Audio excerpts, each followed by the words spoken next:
This is our house now. You're just a guest here." My daughter-in-law Victoria screamed these words at me in front of 20 guests at my grandson's birthday party. I'd spent 40 years building this $1.9 million home with my own hands, and here I was being told to sleep on the couch like some unwanted relative. The worst part? My own son Thomas just stood there, saying nothing, while everyone watched in uncomfortable silence. I'm Charles Anderson, 68 years old, and I'd been supporting this ungrateful family for 22 months. That night, as I lay awake listening to their laughter downstairs, something inside me shifted from hurt to cold calculation. But before I tell you how I legally destroyed their world in just 3 words, let me know where you're watching from and what time it is there. And don't forget to subscribe for more. 3 days later, I made a phone call that would destroy their world. Let me take you back to where this all started. 3 years ago, my wife Margaret was dying of cancer. We'd been married 42 years, and she was the anchor that kept our family together. In those final days, her hands were cold and frail, but her grip on mine was still strong when she made me promise something that would nearly destroy me. "Take care of our boy, Charlie," she whispered, her voice barely audible above the hospital machines.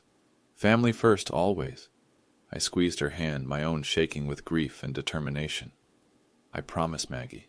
I'll always be there for Thomas." She smiled then, that same smile that had captured my heart decades ago. "You're a good man, Charles Anderson. Our son is lucky to have you." Those were among the last coherent words she spoke. Margaret passed away peacefully 2 days later, leaving me alone in our big house with nothing but memories and a promise I was determined to keep. I had no idea this promise would become my prison. 6 months after Margaret's funeral, Thomas called me with desperation in his voice. My 42-year-old son had always been a dreamer, jumping from one business venture to another. This time, his 3rd startup had crashed spectacularly, leaving him and his family financially destroyed. "Dad, I don't know where else to turn," he said, his voice breaking. "We lost everything, the house, the cars, even Victoria's law practice. We need help." Victoria Anderson, my daughter-in-law, was 38 and had been a successful attorney before a malpractice suit destroyed her career. She'd always been particular about things, demanding. But she was my son's wife and the mother of my grandsons, 8-year-old twins Ethan and Nathan.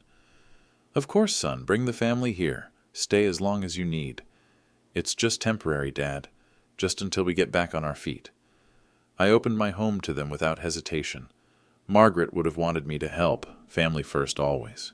But temporary became permanent, and gratitude became entitlement. At first I was genuinely happy to have the house full of life again. The silence since Margaret's death had been suffocating. Ethan and Nathan brought energy and laughter back to rooms that had been too quiet for too long. I moved out of the master bedroom and into the guest room, giving them the larger space. I thought it was the right thing to do. They had the boys to consider, after all. I started buying groceries for 5 instead of 1, covering utilities that had doubled, and picking up school supplies and clothes for the twins. But slowly, almost imperceptibly, I began losing my voice in my own home. Victoria would rearrange furniture without asking. She'd invite her friends over and introduce the house as if it belonged to her. When I suggested we establish some household rules about guests and expenses, she'd give me this look, like I was an old man who didn't understand how modern families worked. "Charles," she'd say with barely concealed irritation, "we're all adults here. We don't need rules." I thought I was being a good father and grandfather. One evening, about 3 months after they'd moved in, I was going through some paperwork in my home office when I came across the trust documents I'd established years earlier. Margaret and I had set up the Anderson Family Trust back in 2013 on our lawyer's advice, something about estate planning and tax benefits. I pulled out the thick manila folder and started reading through the legal language. Most of it was standard stuff, but there was one section that caught my attention. A clause about trustee powers and beneficiary status that I'd completely forgotten about. I was listed as the sole trustee with full discretionary powers over all trust assets. The house, worth $1.9 million according to the most recent appraisal, was owned by the trust, not by me personally. And there was something else. A provision that allowed the trustee to revoke beneficiary status for cause. I set the papers aside, not thinking much about it at the time. It was just legal paperwork after all. something our attorney Jonathan Bennett had recommended for tax purposes. What I didn't tell them was the one clause that could change everything. As the months passed, I found myself spending more and more money to keep the household running smoothly. Victoria had specific ideas about how things should be, and keeping peace seemed easier than fighting every battle. The twins needed new bedroom furniture, so I spent $3,500 setting up proper rooms for them. Victoria complained that the backyard was boring for children, so I hired contractors to install a $15,000 playground set, complete with swings, slides, and a climbing wall. When she mentioned that the kitchen appliances were outdated and embarrassing, I replaced them all, another $12,000. Each improvement was documented carefully. I'd always been methodical about finances, a habit from my engineering days. Every receipt went into a folder, every expense logged in my journal. "You're too generous, Dad," Thomas would say occasionally, but he never stopped me. Victoria was less subtle. "It's about time this place got updated," she'd comment, as if the improvements were long overdue rather than generous gifts. The strangest part was how natural it felt at first. I was making their dreams come true, creating a beautiful home for my grandsons. The house was alive again, filled with family. Every dollar I spent was documented. I was making their dreams come true, not knowing I was building my own nightmare. 6 months in, I decided to review the trust documents more carefully. I made an appointment with Jonathan Bennett, the attorney who'd handled our estate planning for over a decade. "Charles, good to see you," Jonathan said, shaking my hand in his downtown office. "How are you holding up since Margaret's passing?" "Getting by. Actually, I wanted to review the trust structure. With Thomas and his family living in the house, I want to make sure I understand everything." Jonathan pulled out our file and spread the documents across his desk. "The Anderson Family Trust owns the house outright. You're the sole trustee, which gives you complete discretionary control over all assets." "What exactly does that mean?" "It means you can modify, transfer, or even revoke the trust at any time. You can add or remove beneficiaries as you see fit. You have more power than a traditional property owner in some ways." I studied the papers more carefully. "And if I wanted to remove someone as a beneficiary?" "Completely within your rights, especially if you can document cause, financial exploitation, elder abuse, that sort of thing." I nodded, filing this information away. The paperwork held a secret even I had forgotten. Meanwhile, the dynamic in the house continued to shift in subtle but unmistakable ways. Victoria had started hosting dinner parties without asking me first. She'd send out invitations, plan menus, and present herself as the hostess of her home. When neighbors would call the house, Victoria would answer with, "Anderson residence, Victoria speaking," as if she were the lady of the house. I began to feel like a guest in my own home, uncertain about when I could use my own living room or kitchen. Thomas seemed oblivious to these changes, or perhaps he chose to ignore them. Whenever I tried to bring up concerns about boundaries or household decisions, he'd brush me off. "Dad, Victoria's just trying to make this place feel like home for the kids. Don't take it so personally." But it wasn't just about feeling at home. Victoria was systematically erasing my presence from my own life. Family photos disappeared from the mantel, replaced by newer pictures that featured only Thomas, Victoria, and the twins. My favorite reading chair was donated to charity without discussion because it didn't fit the aesthetic. The twins began referring to various rooms as Mom's office or Dad's workshop, as if I were merely a temporary occupant. They were already planning their future without me in it. The financial dependency became a trap more insidious than I'd initially understood. Beyond the basic expenses of food and utilities, there were constant additional costs. Victoria needed a car, since theirs had been repossessed, another $28,000. The twins needed tutoring to maintain their educational standards, $400 monthly. There were medical bills, insurance premiums, and endless emergencies that required immediate financial intervention. Every time I hesitated or questioned an expense, Victoria would deploy emotional manipulation with surgical precision. "I guess the boys don't deserve nice things," she'd say when I balked at a $500 request for new tablets. Or worse, "Maybe we should start looking at nursing homes for you, Charles. You seem overwhelmed managing a household." The nursing home comments were particularly cutting. Victoria knew I dreaded the thought of leaving my home, of being warehoused among strangers. She used this fear like a weapon. Thomas, for his part, had stopped even pretending to look for work. His job search consisted of occasional phone calls and half-hearted applications for positions he was clearly overqualified for or undermotivated to pursue. I kept documenting everything in my journal: dates, amounts, conversations. An old engineering habit that would prove more valuable than I knew, but I was about to learn that love without boundaries is just exploitation.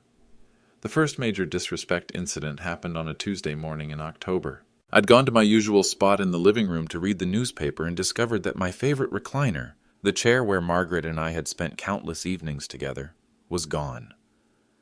"Victoria, where's my chair?" She looked up from her laptop with mild annoyance. "Oh, I donated that old thing. It was falling apart and didn't match anything. We need to modernize this place, Charles." My chest tightened. That was my chair. Margaret and I bought that chair 20 years ago. Well, she's gone now, isn't she? Time to move forward. The casual cruelty of her words hit me like a physical blow. I looked to Thomas for support, but he just kept scrolling through his phone, pretending he hadn't heard. That chair represented decades of memories: reading bedtime stories to Thomas, watching football games, holding Margaret's hand during her last Christmas. Now it was gone, just like that, without discussion or consideration. I felt something cold settle in my stomach. That was just the beginning. 3 weeks later, Victoria hosted her book club at the house. I'd been looking forward to it, actually. I enjoyed meeting new people and thought I might join their discussion. I'd even read the book they were discussing.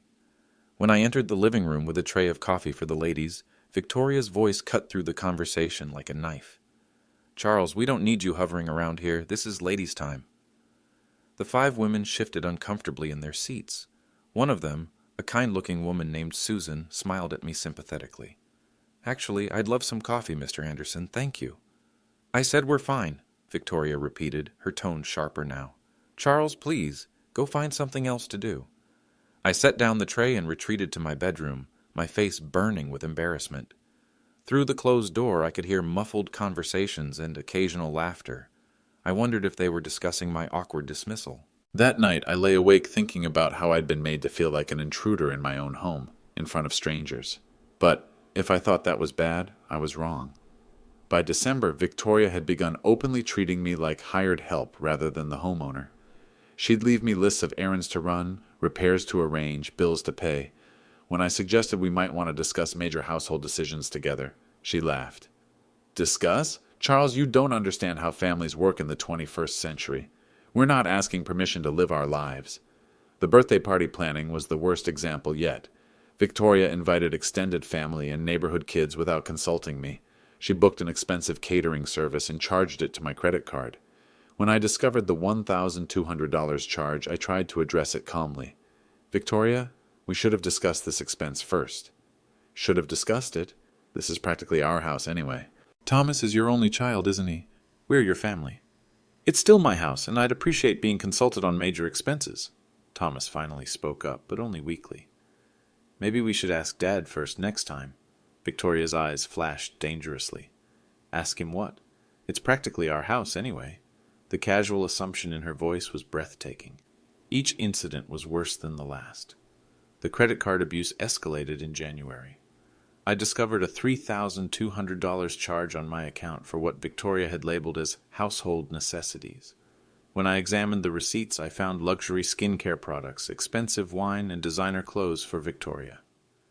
"Victoria, we need to talk about this charge." She didn't even look up from her magazine. "What about it?" "These aren't household necessities. This is personal shopping." "Charles, I'm the one managing this household now. I know what we need better than you do. You said family first, remember? That's what Margaret wanted." The manipulation was breathtaking, using my dead wife's words to justify stealing from me. That's not what family first means, and you know it. Thomas walked in during our conversation and immediately sided with his wife.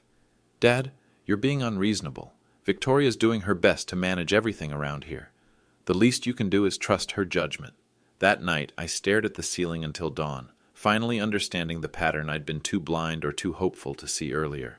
But I wasn't the same man who made that promise to Margaret. Victoria's cruelest weapon was using my grandsons against me. Ethan and Nathan, now 8 years old, had always been close to me. We'd built model airplanes together, read adventure stories, and played catch in the backyard I'd built for them. But Victoria began poisoning that relationship with surgical precision. "Boys, Grandpa seems very angry at us lately," she'd say when I was within earshot. "I don't know why he's upset, but maybe we should give him some space." When the twins would approach me hesitantly, confused and hurt, Victoria would intervene. "Don't bother Grandpa right now. He's having one of his bad days." Gradually, my grandsons began avoiding me. They'd scurry past my chair, avoiding eye contact. When I tried to engage them in conversation, they'd glance nervously at their mother before responding with one-word answers. Family dinners became exercises in silent hostility. Victoria would discuss plans and decisions as if I weren't there. Thomas would nod along passively.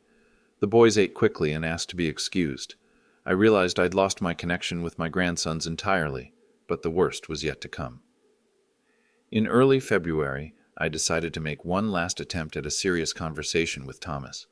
I waited until Victoria was out shopping and the boys were at school. "Son, we need to talk. This situation with Victoria has gone too far." Thomas looked uncomfortable but agreed to sit down. I outlined my concerns carefully, avoiding accusatory language and focusing on specific behaviors. "She's crossing lines, Thomas. The financial decisions, the way she speaks to me in front of guests, turning the boys against me. This has to stop." Thomas was quiet for a long moment. Then he gave me the response I'd been dreading. "Dad, I know Victoria can be intense sometimes, but she's just stressed. We've been through a lot financially. She's doing her best to make this place feel like home for our family. What about making it feel like home for me? You'll always have a place here, Dad. But maybe you need to understand that we're not just guests anymore. We're family, and we need to feel like we belong here too."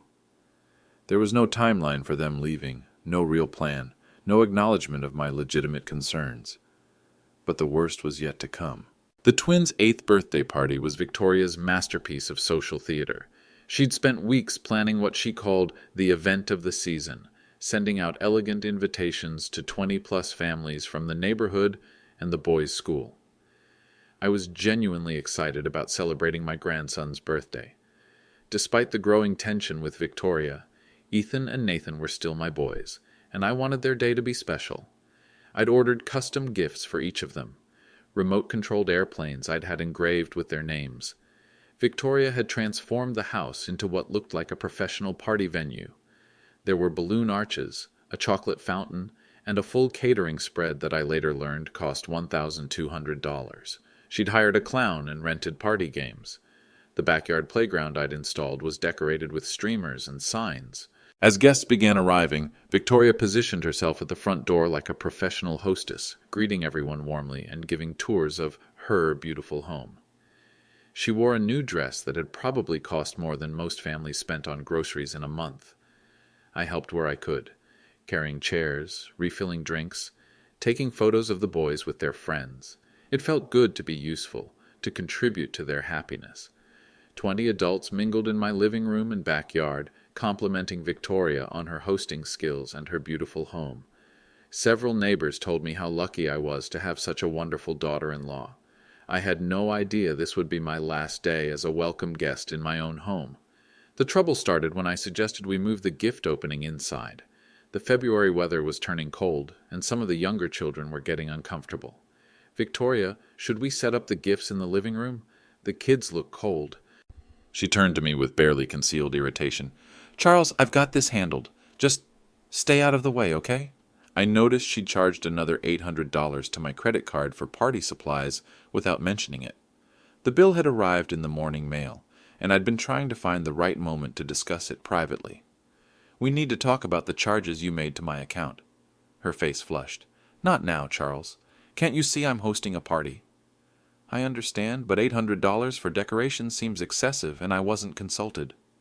"Consulted?" Her voice rose slightly, drawing glances from nearby guests. "This is for your grandson's birthday. I thought you'd want them to have nice things." "Of course I do, but we agreed to discuss major expenses." "We didn't agree to anything. You're not my father, Charles. This is my house, my party, and my decision." The possessive pronouns hung in the air like poison. Several guests had stopped their conversations to listen. I felt my chest tighten with a familiar mixture of embarrassment and anger. "It's my house, Victoria, and my credit card you charged without permission." That's when she said the words that changed everything. Victoria's face went white, then red, then white again. When she spoke, her voice carried across the entire party. "Your house? This is our house now, Charles. You're just a guest here." The backyard fell silent except for the sound of children playing, oblivious to the adult drama unfolding. 20 pairs of adult eyes focused on us with the horrible fascination of witnesses to a car accident. "You're an old man who can't accept reality," Victoria continued, her voice getting louder with each word. "You've been nothing but a burden since we moved in. Always complaining, always interfering, always acting like you're in charge." I stood frozen, my hands beginning to shake. This was my home. These were my neighbors. My grandsons were somewhere in this crowd of people watching their grandmother humiliate me. "Maybe it's time you found your own place," Victoria shouted. "Or better yet, go sleep on the couch like the useless old man you are. This is our family now, and you're just dead weight." The silence that followed was deafening. Someone's wine glass clinked against a table. A child's laugh echoed from the playground, jarringly innocent against the adult cruelty. I looked around at the faces staring at me. Some showed sympathy, others embarrassment. A few seemed to enjoy the spectacle. My next-door neighbor Jim wouldn't meet my eyes. The Hendersons from down the street whispered to each other behind their hands. Thomas stood near the patio door, his face pale, his mouth slightly open. When our eyes met, I waited for him to speak up, to defend me, to show some basic loyalty to his father. He said nothing. My face burned with shame. My chest felt tight, like I couldn't get enough air. The world seemed to tilt slightly, and I had to grip the patio railing to steady myself. Everyone saw, but no one said a word. The party continued around me like I'd become invisible. Guests awkwardly resumed their conversations, but the energy had shifted. People spoke in lower voices, shot glances in my direction, and began making early excuses to leave. I walked to the garage on unsteady legs, my hands still shaking from humiliation and rage. The space smelled of oil and old wood, familiar and comforting after the social nightmare I just endured. 10 minutes later, Thomas found me sitting on an overturned bucket, staring at the wall. "Dad, are you okay? Am I okay?" The question seemed absurd. Your wife just humiliated me in front of 20 people, in my own home, and you stood there and said nothing. She didn't mean it. She's just stressed about the party, about money, about everything. You know how she gets. How she gets. Thomas, she called me useless dead weight and told me to sleep on the couch, in front of our neighbors. I know. I'll talk to her. She'll apologize. But we both knew she wouldn't, and we both knew he wouldn't make her. Something inside me died that afternoon, sitting in my garage while my son made excuses for his wife's cruelty. That night, something inside me died, and something else was born. That evening, while the family celebrated downstairs with leftover birthday cake, I sat alone in my bedroom. Through the closed door, I could hear laughter and conversation, the sounds of a family that had moved on from the afternoon's ugliness as if it had never happened. But I heard something else, too. Victoria's voice, slightly drunk on wine and social triumph, entertaining the last few lingering guests with stories. "He's getting old, you know," she was saying. "Sometimes I wonder if it's early dementia or something. He gets confused about money, thinks he's still in charge of everything. It's actually kind of sad." The casual cruelty of the lie took my breath away. She was rewriting the afternoon's events, making me the villain or the victim. Either way, someone whose perspective couldn't be trusted. I opened my desk drawer and pulled out the trust documents I'd reviewed months earlier. The legal language that had seemed abstract and unimportant now read like a roadmap to justice. My hands had stopped shaking.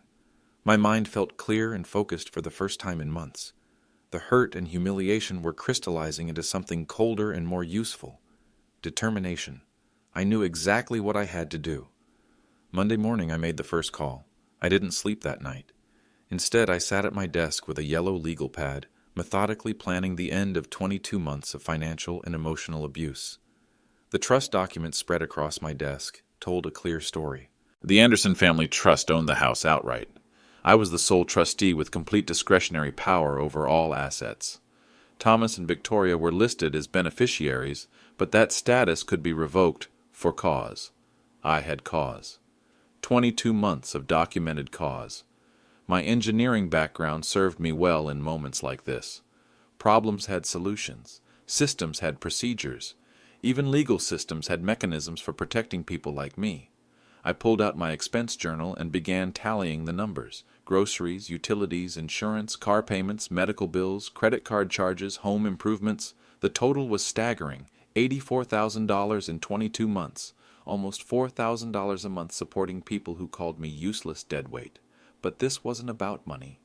This was about respect, about boundaries, about teaching adult children that kindness has limits and exploitation has consequences. At 3 a.m., I drafted a simple timeline. Legal research, Monday. Attorney consultation, Tuesday. Document preparation, Wednesday through Friday. Execution the following Monday. I knew exactly what I had to do. Monday morning at 8 a.m. sharp, I called Jonathan Bennett's office. Charles Anderson calling for Mr. Bennett. I need to discuss exercising my trustee powers. Jonathan's secretary put me through immediately. Charles, good to hear from you. What can I do for you? I need to revoke beneficiary status for my son and daughter-in-law. I want them removed from the trust. There was a pause. That's a significant decision, Charles. May I ask what's prompted this? Elder financial abuse, documented over 22 months. They've exploited my generosity and shown complete disrespect for my property and person. My voice was calm, professional. No emotion, just facts. Do you have documentation? Extensive. Financial records, witness statements from neighbors, recorded incidents of abuse and manipulation. Charles, I have to ask, are you certain about this? Family disputes can often be resolved through... Jonathan, they called me useless deadweight in front of 20 witnesses at my own grandson's birthday party. Then she lied to guests about my mental competency. I've made my decision. Another pause. All right. You have every legal right to do this. How quickly do you want to proceed? As quickly as possible. I can have the paperwork ready by Friday. The process takes 30 days once we file. The legal wheels were set in motion. Tuesday through Thursday, I built my case like the engineering project it had become. I researched property values and discovered the house was now worth $1.9 million. Appreciation I'd never see if I remained under Victoria's thumb. I established Anderson Properties Holdings LLC with myself as the sole member. The plan was elegant: revoke their beneficiary status, transfer the house from the trust to the LLC, then exercise my rights as property owner. Every receipt from 22 months went into organized folders. Every expense was categorized and totaled. Every incident of disrespect was documented with dates, witnesses, and specific quotes. I calculated that I'd spent $84,000 supporting them. $84,000 to be called dead weight in my own home. But this wasn't about revenge. This was about justice, about setting boundaries that should have been established months ago, about teaching my son that enabling his wife's abuse wasn't love, it was cowardice. I opened a new bank account and had my Social Security and pension checks redirected. I researched senior living communities not because I wanted to leave my home, but because I wanted options. Thursday evening, I called my old friend George Wilson. George, I might need a place to stay for a few weeks. Family situation. Charles, you're always welcome here. What's going on? I'll explain later. Just know that some changes are coming. They had no idea what was coming. The most satisfying part of that week was watching Victoria try to understand my sudden change in behavior. Gone was the defensive, hurt old man she'd been manipulating. In his place was someone calm, polite, and utterly unengaged with her provocations. When she complained about the grocery budget, I nodded and said, "I understand your concern." When she made snide comments about my age or competency, I smiled and changed the subject. When she demanded I arrange repairs for problems she'd created, I said, "I'll look into that," and then did nothing. My newfound serenity clearly disturbed her. Victoria was accustomed to getting reactions: anger, hurt, defensive explanations. My calm pleasantness left her with no handles to grab. "What's wrong with you lately?" she asked Thursday evening. You're acting weird. Just trying to keep things peaceful, I replied, sipping my coffee. Thomas noticed too. Dad, you seem different. Are you feeling okay? "I'm feeling better than I have in months, son." And it was true. For the first time since they'd moved in, I felt like I had control over my own life. The powerlessness that had been eating at me for 22 months was replaced by quiet confidence. The countdown had begun.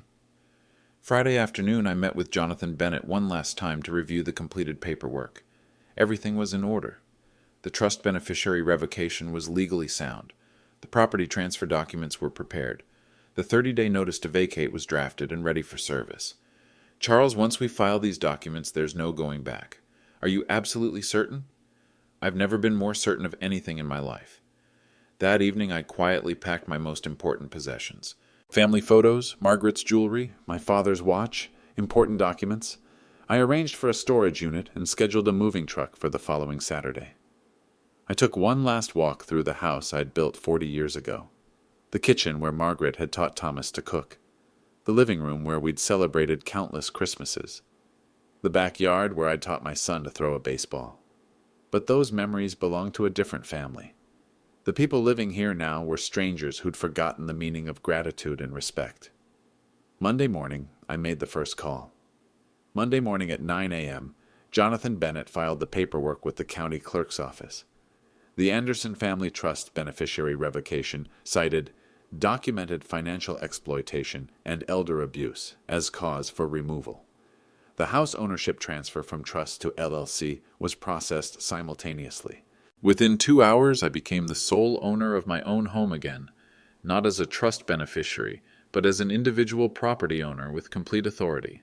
The irony wasn't lost on me.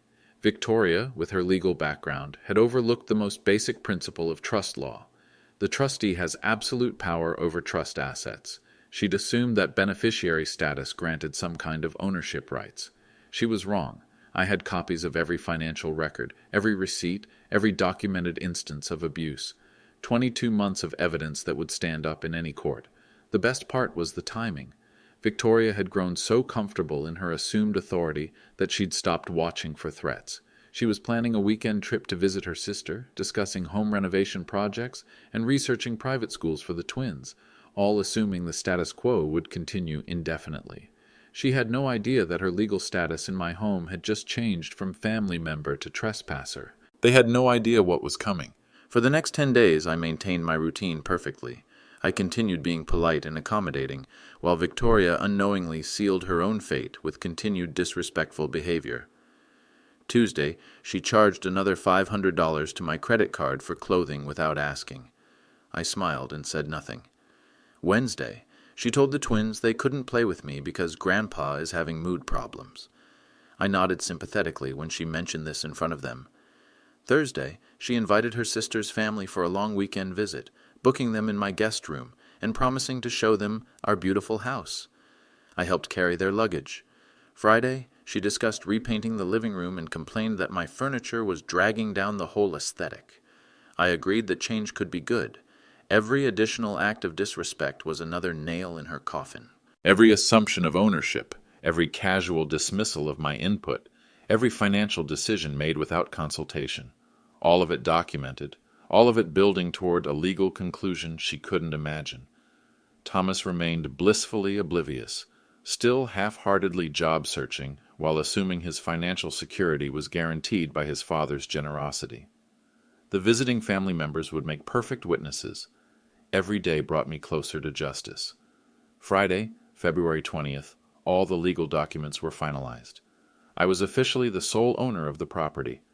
Victoria's sister's family was visiting for the weekend, giving me an audience for what was about to unfold. I arranged for a moving truck to arrive the following Monday morning. George Wilson confirmed he had space for me. I'd opened new bank accounts and redirected all my income streams. Every preparation was complete. Saturday evening, I sat in my home office preparing a brief letter that would accompany the legal documents. 2 paragraphs explaining my decision, 1 paragraph outlining their options, and a final sentence that captured everything I wanted to say. Respect is earned, not inherited. Your inheritance is your independence. Victoria spent the weekend playing hostess to her sister's family, giving tours of her house and discussing future renovation plans. She'd mentioned possibly converting my home office into a craft room for herself. Sunday night, I heard her on the phone with a contractor, getting estimates for bathroom renovations she wanted to complete before summer. I felt no anger anymore, no hurt, just a calm sense of justice about to be served. Monday morning, I would gather the family in the living room and deliver the news that would change all of our lives forever. The legal system had given me everything I needed. Victoria's own behavior had provided all the justification required. Friday afternoon, I called them into the living room. "I need to speak with everyone," I announced Monday morning after Victoria's sister's family had left. "Thomas, Victoria, please sit down. This is important." They settled onto the couch with mild curiosity. Victoria looked slightly annoyed at the interruption to her morning routine. I placed a manila envelope on the coffee table between us. "I have some news about the house." "What kind of news?" Thomas asked. "This house is no longer held in the family trust. As of last Monday, I've revoked your beneficiary status and transferred ownership to myself personally." Victoria's face went blank. "What do you mean?" "I mean you are no longer beneficiaries of the Anderson family trust. The house belongs to me individually now, and you are no longer welcome to live here." Victoria's legal training kicked in immediately. "You can't do that." "There are laws protecting tenants." "You're not tenants. You've never paid rent. You have no lease agreement. You're guests who have overstayed their welcome."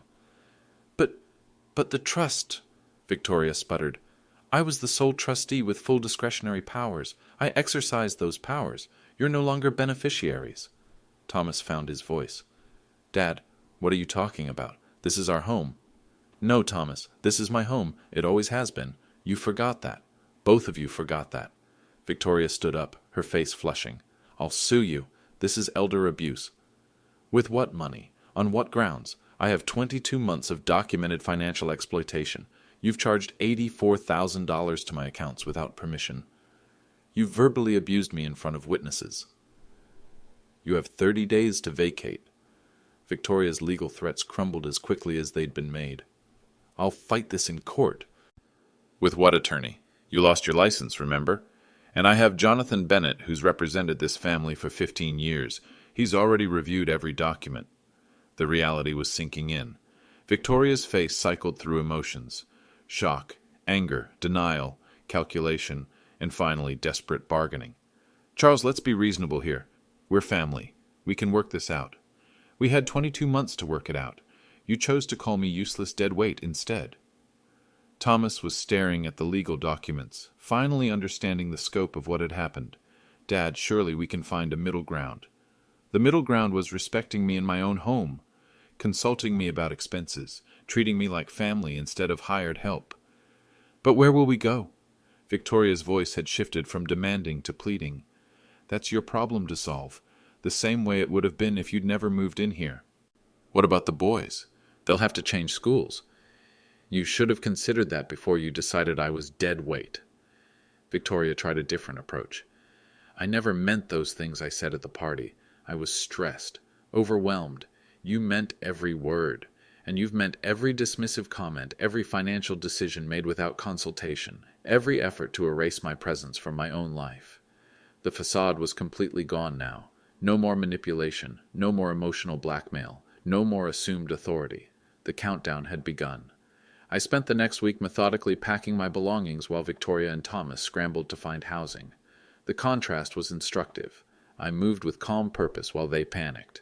I took only what was mine: family photos, Margaret's jewelry, books, clothing, and personal mementos. The furniture and home improvements stayed behind, gifts for my grandson's future, whenever they might learn to appreciate them. Victoria oscillated between rage and bargaining. "This is insane, Charles. You're destroying your own family." "I'm saving what's left of it." The twins were confused and hurt. 8 years old is too young to understand adult failures, but old enough to know when their world is falling apart. "Why is Grandpa leaving?" Ethan asked his mother. "Because he's a selfish old man who doesn't care about family," Victoria snapped. I knelt down to their level. "Boys, sometimes adults need space to grow up. I love you both very much, and that will never change." "Will we see you again?" Nathan asked, his eyes bright with tears. "When you're older, if you want to." It was the hardest conversation of my life. but it was also the most honest. I wouldn't lie to them about why this was happening, but I wouldn't burden them with adult blame either. I walked away without looking back. Thomas found me loading my car Thursday evening. It was our last private conversation, and I could see he finally understood the magnitude of what had happened. "Dad, please. We can fix this. Victoria will change, I promise." "You've been making that promise for 2 years, son. But we're family. Family doesn't call each other dead weight. Family doesn't exploit generosity. Family doesn't turn children against their grandfather." Thomas was crying now, something I hadn't seen since he was a child. "I chose wrong, didn't I? I chose her over you. You chose enabling over accountability. There's a difference. I was trying to keep peace. You were avoiding conflict. That's not the same as keeping peace." Victoria appeared in the doorway, her face hard with anger. "Are you satisfied now, Charles? You've destroyed everything." "I've destroyed nothing. I've simply stopped enabling your destruction of my life. You'll regret this when you're old and alone." I looked at her, really looked at her, for what I knew would be the last time. "I'm already old, Victoria. I was already alone, even when you were here. Now I'm free." Thomas made one last desperate plea. "What would Mom think about this?" "Your mother would want me to have some dignity left." But I wasn't done yet. The condo I purchased was perfect. 2 bedrooms, 1,200 square feet, a balcony overlooking a small lake. It cost $400,000, paid in cash from the sale of some investments. For the first time in 22 months, I woke up in my own space without wondering what demands or criticisms the day would bring. No one questioned my grocery choices or mocked my furniture. No one charged expenses to my credit card or dismissed my opinions. George Wilson helped me settle in, and through him I met Helen Carter, a widow from down the hall who'd lost her husband 3 years earlier. She had kind eyes and a laugh that reminded me of Margaret's. "You seem lighter," George observed after I'd been there a month. "I feel 20 years younger." I joined the community center's woodworking group and started volunteering at the local library. My blood pressure dropped to normal levels for the first time in years. The stress headaches disappeared. I slept through the night. I was rediscovering who Charles Anderson was when he wasn't being constantly criticized and financially exploited. The phone number I gave to exactly 3 people, my doctor, my lawyer, and George Wilson. Thomas had no way to reach me, which was exactly what I wanted. Meanwhile, reality was setting in for them. 2 months after leaving, I completed the final steps of my legal separation from their lives. I changed my will, removing Thomas and Victoria entirely and establishing an education fund for the twins, accessible only when they turned 18 and demonstrated good character. I removed them from all insurance policies and financial accounts. I updated my emergency contacts and medical directives. As far as the legal system was concerned, I had no son. The restraining order was a precaution Jonathan Bennett recommended after Victoria had tried to have me declared mentally incompetent. Her petition was dismissed immediately. My financial records and legal counsel demonstrated clear competency, but it showed how far she was willing to go. Extended family members tried to intervene. Thomas's cousins called, asking me to reconsider. Margaret's sister sent a letter urging reconciliation. I listened politely and explained my position once. When they continued pushing, I stopped taking their calls. "Aren't you being a little harsh?" Helen asked one evening as we watched the sunset from my balcony. "For 22 months I was generous and forgiving. Where did that get me? But they're your family. Family is supposed to be a source of love and support. They were a source of exploitation and contempt." I was Charles the Free now, not Charles the Provider. They finally understood what they had lost. The housing market in our neighborhood was brutal for people without substantial income or perfect credit. Victoria and Thomas learned this lesson quickly. Houses comparable to mine rented for $4,500 monthly, far beyond their means. The few places they could afford were in neighborhoods that would require the twins to change schools mid-year. Without me as a co-signer or financial guarantor, their options shrank dramatically. Thomas's sporadic employment history and Victoria's lack of professional income made landlords nervous. I heard through mutual acquaintances that they'd been forced to move in with Victoria's mother in a cramped apartment 40 miles away. The twins were struggling with the adjustment, acting out in school and asking why they couldn't go home. Victoria had tried to get legal aid for a lawsuit challenging my actions, but 3 different attorneys told her the same thing. She had no case. The trust revocation was completely legal, and their lack of tenant status meant they had no housing rights. The lifestyle I'd subsidized, private schools, organic groceries, regular dining out, new clothes, and toys, evaporated overnight. Victoria, who'd grown accustomed to unlimited access to my credit cards, now had to budget for basic necessities.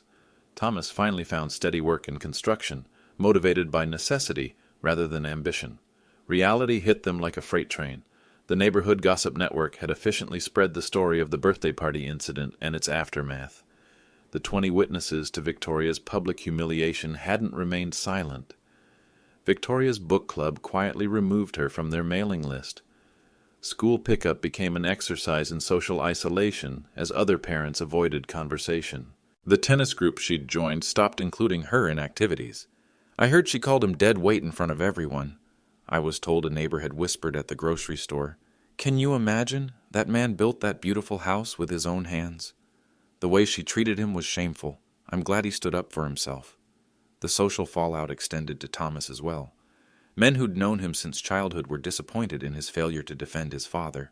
His reputation in the community was permanently damaged. Several neighbors had reached out to me with support and admiration for my actions. Jim from next door called to say, "Good for you, Charles. You deserve better than that." The twins faced awkward questions at their new school. Why had they moved? Where was their grandfather? The social disruption Victoria had dismissed as unimportant was devastating for 8-year-olds.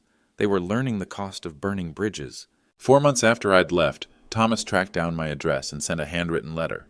4 pages of genuine remorse and accountability that was years too late. Dad, I failed as a son. I enabled Victoria's behavior because I was afraid of conflict, and I let my fear destroy our relationship. I know I can't undo the damage, but I want you to know that I understand now. You deserved so much better from both of us. Victoria's letter arrived 2 weeks later, obviously coached by a counselor or attorney. Charles, I sincerely apologize for my hurtful words and actions. I was under tremendous stress and took my frustrations out on you inappropriately. I hope we can find a way to rebuild our family relationships. The letters were well written and appeared sincere, but they couldn't erase 22 months of documented abuse. They couldn't undo the public humiliation, the financial exploitation, or the systematic erosion of my dignity in my own home. I read both letters carefully and filed them away without responding. Change motivated by consequences isn't the same as genuine growth. Apologies motivated by desperation aren't the same as authentic remorse. I wish them well from a distance, but I wouldn't expose myself to future manipulation. But some bridges, once burned, can't be rebuilt. Ironically, the adversity I'd imposed on them accomplished what 22 months of enabling never could. It forced them to grow up. Thomas, motivated by necessity rather than comfort, found steady employment in construction and threw himself into building a new career. He worked overtime, took weekend projects, and slowly rebuilt his professional reputation. Victoria, humbled by the experience of genuine financial hardship, started a small legal consulting practice from home. Her malpractice insurance was expensive and her client base limited, but she was working again. The family had learned to live within their means. No more organic groceries and designer clothes. No more credit card spending sprees. They budgeted carefully and made sacrifices that taught the twins the value of money. Most importantly, they'd learned to function as an independent family unit. Thomas had stepped up as the primary breadwinner and decision-maker. Victoria had learned that charm and manipulation couldn't substitute for actual contribution. The twins, though initially traumatized by the upheaval, were adapting well to their new reality. They were learning responsibility and resilience, qualities that my enabling had prevented them from developing. From a distance, I watched them become the family they should have been all along. They finally understood what they had lost. Part 10. Final Resolution. 6 months after leaving them, I sent Thomas one final communication. Not a letter of reconciliation, but a letter of education. I kept it simple. 2 sentences that captured everything I wanted them to understand. Respect is earned, not inherited. Your inheritance is your independence. Along with the letter, I included a certified check for $25,000 made out to Ethan and Nathan Anderson Education Fund. The money was placed in a trust that would mature when each boy turned 18, with one crucial condition. They could only access it if they demonstrated good character and respect for their elders. The letter continued, "This money is for your son's college education, contingent on their development into respectful, responsible young men. It's not a gift for you, and it's not an invitation to resume contact. It's an investment in their future, with the hope that they'll learn the lessons you failed to teach." I explained that the fund would be monitored by an independent trustee. If the boys grew up to be entitled and disrespectful like their mother, the money would go to charity. If they learned to value hard work and treat others with dignity, their education would be secured. Teach them that respect is a choice, not an obligation. Teach them that gratitude is strength, not weakness. Teach them that family loyalty means protecting each other's dignity, not enabling each other's worst impulses. The final paragraph outlined my terms for any future relationship. If, when the boys are adults, they seek a relationship with their grandfather, I will consider it based on the men they've become, not the children they were. Their character will determine our connection. I mailed the letter on a Tuesday and felt a weight lift from my shoulders that I hadn't realized I'd been carrying. This wasn't forgiveness. It was closure. This wasn't reunion. It was education. Sometimes the greatest gift is teaching someone to stand on their own. 2 years have passed since I walked away from that house. I'm 70 now, and I wake up each morning in my small condo feeling more peaceful than I did in my mansion. Helen and I have grown close. She understands loss and starting over, and she brings joy to my days without drama or demands. We travel together, volunteer together, and enjoy the simple pleasure of each other's company, without manipulation or exploitation. I received one card from the twins last Christmas, handmade and sweet, with careful childish writing. "Dear Grandpa, we miss you. Love, Ethan and Nathan." Victoria had obviously supervised the creation, but the sentiment felt genuine. I keep Margaret's wedding ring on my pinky finger now, a reminder of promises kept and dignity preserved. When people ask about my family, I tell them the truth. I chose self-respect over false peace. No regrets, not one. The house sold last month. Thomas and Victoria had finally scraped together enough for a small home in a different neighborhood, a modest place they could actually afford. I'm glad they've found stability, but I feel no obligation to be part of their lives. Some relationships end not with explosive arguments, but with quiet boundaries. Some love requires distance to remain love. I think about those 22 months often, but not with anger. I think about them as an education in the difference between kindness and enabling, between family loyalty and self-destruction. Love without boundaries isn't love. It's exploitation. Respect without enforcement isn't respect. It's wishful thinking. Family without mutual dignity isn't family. It's just people sharing DNA. I sleep well now. I eat meals without criticism. I spend my money on things that bring me joy rather than buying peace from people who despise me. Margaret would understand. She'd want me to have some dignity left. Have you ever been disrespected in your own home? Tell me in the comments what you would have done in my situation. And if you enjoyed this story of quiet justice, hit that subscribe button for more tales of people who refuse to be walked on. Sometimes the greatest gift is teaching someone to stand on their own.